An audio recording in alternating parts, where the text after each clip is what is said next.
মানবিক ও ভালো মানুষ না হলে দেশের উন্নতি সম্ভব না বলে মন্তব্য করেছেন সেনাপ্রধান জেনারেল ওয়াকারুজ্জামান। মিরপুর সেনানিবাসে military institute of science and টেকনোলজিতে mechanical engineering and applied science বিষয়ক তৃতীয় আন্তর্জাতিক সম্মেলনের সমাপ্তি অনুষ্ঠানে এই মন্তব্য করেন তিনি। জীবন অবাক না করলে কে করবে? 28% মিল্ক ফ্যাটের অবাক করার সাথে ফ্রেশ মিল্ক পাউডার। জীবন অবাক করুক প্রতিদিন। বৈশ্বিক চ্যালেঞ্জ মোকাবেলা করে দেশকে এগিয়ে নিতে শৃঙ্খলা ও মানবিক মূল্যবোধের উপর গুরুত্ব আরোপ করেছেন তিনি।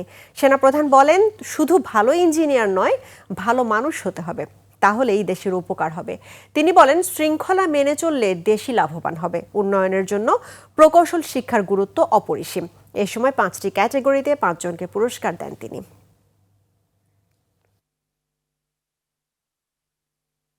Army has a relation with engineering. You can find that over the period of time, Bangladesh Army has produced great engineers, and some of them are sitting in the front line. And you can often find that some of the greatest projects have been executed by Army.